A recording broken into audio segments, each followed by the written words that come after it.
Hi, it's Brian Intagliata, Director of Customer Service here at Unico, and in this month's Tech Tip, we are going to have a little refresher course on the Wi-Fi board. So we're getting some phone calls from you guys out there in the field. You're starting to use this. Seems to be very cool. I personally really like this. It is quite easy to get in there.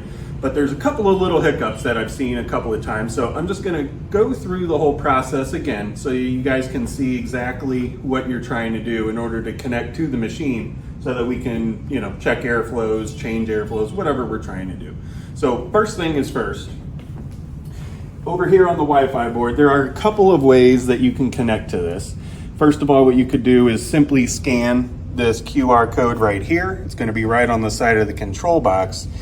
You're also going to see over here, this is the exact Wi-Fi address that you're looking for, and I'll show you that in a second. And then this is the password here in order to connect to it. So what we're going to do first is simply go into our Wi-Fi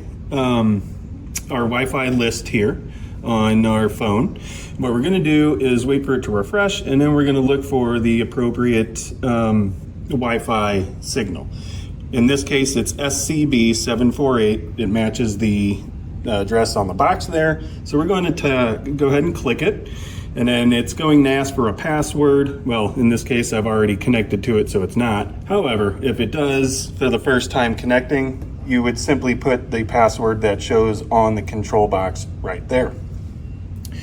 So then all we have to do, once we're connected, and it's you'll see connected without internet, which is perfect, that's what we're looking for. Simply go into your internet browser. In my case, I have Chrome here. I will go ahead and we'll start a new tab. And then in the web address, we're gonna simply type in 1.2.3.4.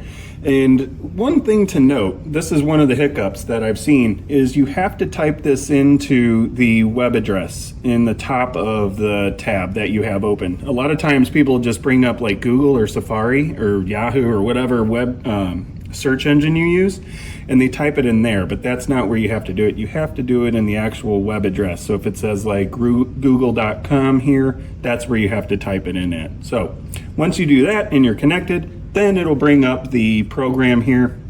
And this is where you can see what's happening with the unit. We can see here we have a 2430. This is the firmware that we have. And then this is all the inputs that we have set up for the unit. The dip switch is right here. Then we can also go into set points. We can turn the unit on. I can check this box and it's going to start the fan, and we're going to end up moving 312 CFM right where it's supposed to be. And you can see the in real time we have the actual airflow right here, 312. That's where we wanted to get to. So this is a very cool program. You can do all kinds of different things. You can make log files if you have to do some long-term troubleshooting. You can set certain parameters in here for the system details if you wanted to set up a model and serial type of a thing.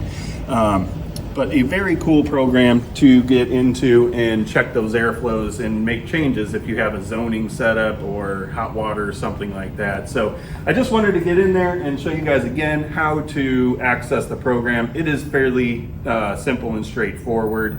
So I just wanted to get a refresher out there for you guys so that you can reference it in the field.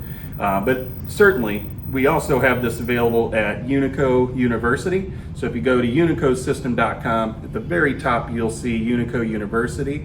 Go ahead and click there. There's a course specifically for this. And then if you have additional questions or concerns, go ahead and give us a call back at 800-527-0896.